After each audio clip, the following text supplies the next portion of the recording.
दोस्तों आज हम इस पावर सप्लाई का पोस्टमार्टम करने वाले हैं, पता लगाने के लिए कि इसमें जो लिखी हुई चीज़ वाकई में वैसी ही है जैसे कि बताया गया है। और यहाँ पे जो 480 मिली एम्पियर बता रहा है, ये दावा कर रहा है कि 480 मिली एम्पियर आउटपुट करंट देगा या 350 मिली एम्पियर आउटपुट करंट देगा जैसे हमने जंपर सेट किया हुआ है। तो क्या ये बैकलाइट उतने ही एम्पियर से जल पाती है कि नहीं, वो देखने के लिए हमने यहाँ पर ये मीटर पे एम्पियर में कनेक्शन दे रखा है। तो कनेक्शन का जो प्लस वायर है वो हमने यहाँ से, इसके जो प्लस वायर है वहाँ से इसमें इनपुट किया है और माइनस हमने इस केबल के थ्रू बैकलाइट को प्लस वायर दिया हुआ है। दैट मीन्स एक सीरीज बनाई हुई एम्पियर में रखकर। ओके, प्लस जैसे आप देख सकते हैं ये प्लस वायर है, सीधी यहाँ पर कनेक्शन प्लस पे दिया हुआ है, माइनस हमने डायरेक्टली जोड़ रखा है यहाँ नीचे। ओके, बैकलाइट पे, और प्लस जो आ रहा है इस केबल के थ्रू, नेगेटिव केबल के थ्रू सीरीज बनता हुआ। ठीक है, और हम डीसी वोल्टेज चेक करने के लिए भी यहाँ पे ये मीटर रखेंगे।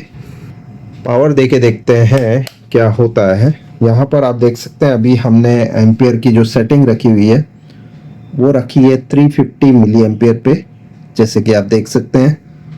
और ये बता रहा है 350, मतलब लगभग 350 मिली एम्पियर करंट बता रहा है। ये 0.35 मीन्स 350। ओके, तो जैसे लिखा हुआ है आउटपुट एम्पियर, उसी हिसाब का आउटपुट यहाँ पर बन रहा है। और बैकलाइट भी कोई प्रॉब्लम नहीं है इसकी। अभी हम गर्मी भी चेक कर लेंगे, डायोड पे जो गर्मी होती है। ये तो अभी लोड नहीं है बिकॉज यहाँ पर हमने आउटपुट 12 वोल्ट कहीं मदरबोर्ड को नहीं दिया हुआ है।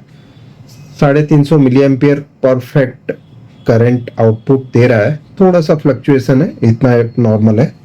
तो वोल्टेज के लिए हमने ये मीटर रखा हुआ है। चलो तो वोल्टेज भी हम चेक कर लेते हैं, वोल्टेज कितना इसका आउटपुट है। जो बता रहा है कि 12 वोल्ट आउटपुट है, क्या ये 12 वोल्ट आउटपुट है या नहीं वो देख लेते हैं। यहाँ पर माइनस और प्लस में हम चेक कर रहे हैं, तो ये बता रहा है 12.45। दैट मीन्स आउटपुट तो परफेक्ट है, उसमें कोई दो राय नहीं है। अभी हम इसका जो बैकलाइट है, हमने अभी 18 बैकलाइट से, मतलब 54 वोल्ट 54 वोल्ट, 18 3 जा 54। सो यहाँ क्या 54 वोल्ट बता रहा है या नहीं देखेंगे। यहाँ पर आप देख सकते हैं 57.7 वोल्ट के करीब यहाँ पर आउटपुट वोल्टेज बता रहा है। दैट मीन्स ये भी ओके है। सो टेम्परेचर ले लेते हैं, इसका कितना बता रहा है। ये वाला जो डायोड है ये लगभग 48 और ये डायोड 43। दैट मीन्स थोड़ी इम्प्योरिटी इस डायोड में ज़्यादा है। ओके, सो इसमें डायोड रिप्लेस करने की ज़रूरत पड़ेगी बिकॉज इसका जो आउटपुट डायोड है ये उतनी कैपेसिटी वाला है नहीं। 480 मिली एम्पियर पे हम कर देंगे। तो ये हमने 480 मिली एम्पियर पे कर दिया है। अब वहाँ पे हमें करंट देखना है कि कितने करंट पे ये आउटपुट बनता है। 0.45 ampere, that means 450 milli ampere current बता रहा है, जबकि लिखा हुआ इसमें 480 मिली एम्पियर। तो इतना फर्क रहता है नॉर्मली जो रिटर्न वैल्यू और प्रैक्टिकल वैल्यू के बीच में। और जो बैकलाइट आउटपुट है वो चेक कर लेते हैं कितने वोल्ट बताता है 480 मिली एम्पियर में, और एक एलईडी पे कितना खर्च हो रहा है वो भी हम देखेंगे। सो यहाँ पे सबसे पहले हम चेक कर लेते हैं प्लस और माइनस के बीच में वोल्टेज कितना बता रहा है। ये 60 वोल्ट हो गया है, 57 था 350 मिली एम्पियर पे। अब 480 मिली एम्पियर आउटपुट से हम ये 60 वोल्ट से ये बल्ब जल रहा है।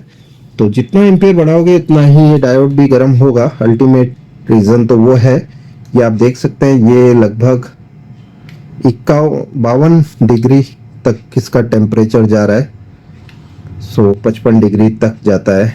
दैट मीन्स आइडियली इसकी जो हम करंट की जो सेटिंग है वो 350 मिली एम्पियर पे ही रखना है, वरना ये बहुत टाइम चलेगा नहीं पावर सप्लाई। सो ये 3.3 वोल्ट, मतलब 3 वोल्ट से अधिक हो रहा है इसका वोल्टेज। सो कंपनी इतना वोल्टेज रखती है बैकलाइट की स्ट्रिप में एक लाइट के लिए। तो यहाँ पे ये जो लाइट है वो एक लाइट करीब करीब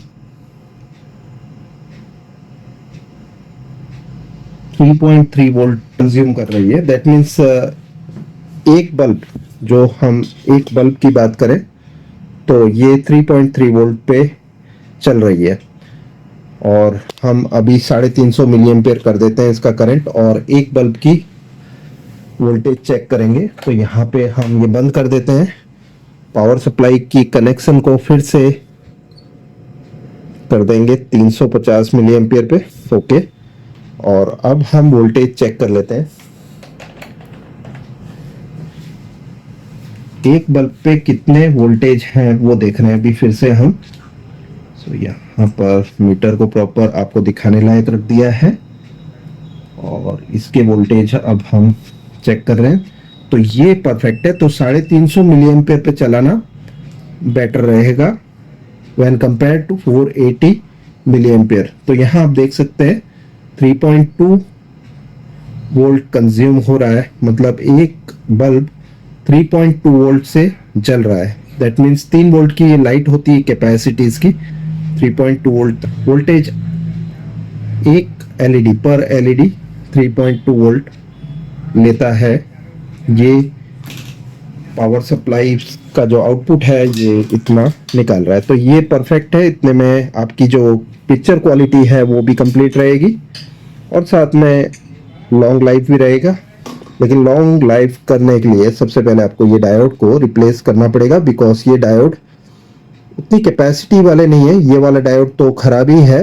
तो इस पावर सप्लाई में लगने वाले जो दोनों डायोड थे, जो रेक्टिफाइड डायोड, वो थे 5100 SR 5100। जैसे कि आप देख सकते हैं इसकी जगह पे हम यूज करने वाले हैं ER 306। 301 से 306 ये अलग अलग वैल्यू आती है। सबसे मैक्सिमम वोल्टेज 306 की होती है, ठीक है। ER 306 इसकी मैक्सिमम वोल्टेज कैपेसिटी होती है 600 वोल्ट। सो ये 600 वोल्ट तक चलता है। तो हमें अभी इसे यूज करना है। हम पहले एक ही यूज करके देखेंगे, फिर दूसरा भी डाल देंगे। सो अभी ये जो डायोड है ये यहाँ पर आप देख सकते हैं ज़्यादा टेम्परेचर नहीं आ रहा है, दोनों में ही वो 50 डिग्री तक जा रहा था और यहाँ पे अभी 35 डिग्री है। तो ये दोनों डायोड हमने रिप्लेस किया है। ER 306 इसकी जगह पे SR 5100 की जगह पर ये दो डायोड थे, इसकी जगह हमने ये डायोड यूज की है SR 306। थोड़ी देर चला के इसका टेम्परेचर लेंगे हम। ये लगभग 330 मिली एम्पियर करंट है और यहाँ पे अभी हमने जो डायोड यूज किया है उसके बाद ये गर्म होना बंद हो गया। ओके, और अभी हमें चेक करना है कि इसकी जो आउटपुट वोल्टेज है वो कितना है। सो ये बैकलाइट की जो आउटपुट है वो यहाँ पे 57.7 मतलब 58 वोल्ट के करीब है और इसकी जो 12 वोल्ट आउटपुट है वो है 12.45। एनेबल वोल्टेज हमने दिया हुआ है ये 12 वोल्ट से ही 15K के रजिस्टर के थ्रू। ये सिर्फ चालू करके देखने के लिए हमने चेक किया है। ये जो एनेबल वोल्टेज है ये तो हम देंगे मदरबोर्ड से, ठीक है, जो 5 वोल्ट के करीब यहाँ पर ऑन ऑफ वोल्टेज जो आता है, ठीक है। तो इस तरह से हमने इसका ये सिंपल मॉडिफिकेशन किया है।